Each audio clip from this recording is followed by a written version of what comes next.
Vermont College of Fine Arts is a national center for arts education, exclusively offering Master of Fine Arts degrees in multiple creative practices. In 2013, a sixth master's degree in film was added to the college's 5 graduate degrees: graphic design, music composition, visual art, writing, and writing for young adults and children.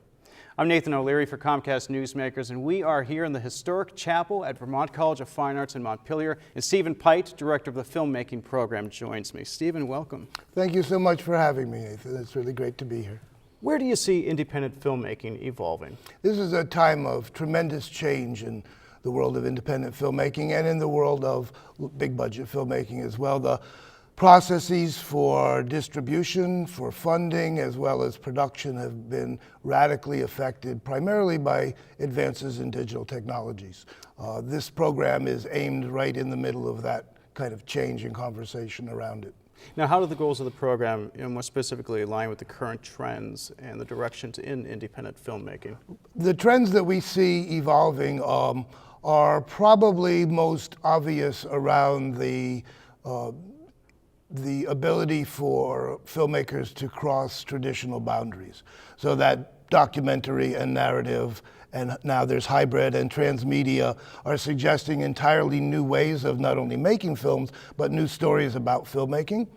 And the other thing that's probably the background story to this program is that digital technologies have allowed entirely new demographics into the world of visual storytelling that didn't probably have access before because it was a pretty expensive sport.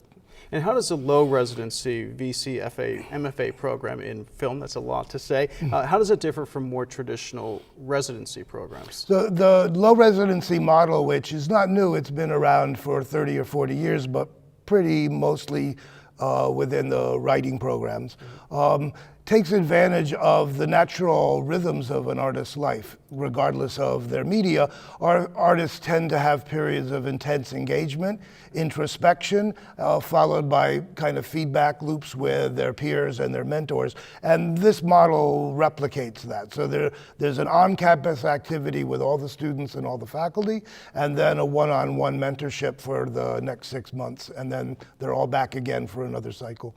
Now, what other advantages would you say a low-residency program offers, let's say for the teachers in the program? Well, for both teachers and students, this is a professional MFA, fully accredited, that fits into their lives. They don't have to give up their jobs. They don't have to move to New York or LA. They can continue their life, their family life, as well as their professional life. And so that works for faculty as well.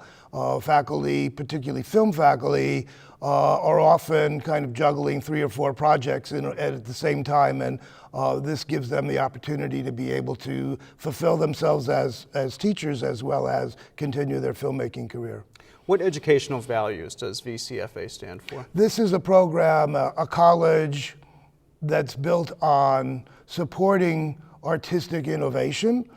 Sometimes that innovation can be difficult and challenging. Sometimes it comes easy, but it's a student-centered philosophy in which the faculty are there to mentor and support and guide student-derived projects. Now, what are your goals personally for this program?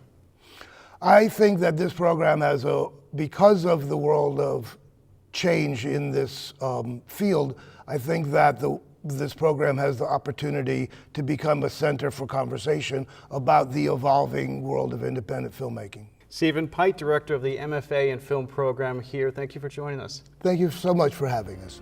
And thank you for joining us here for Comcast Newsmakers. I'm Nathan O'Leary.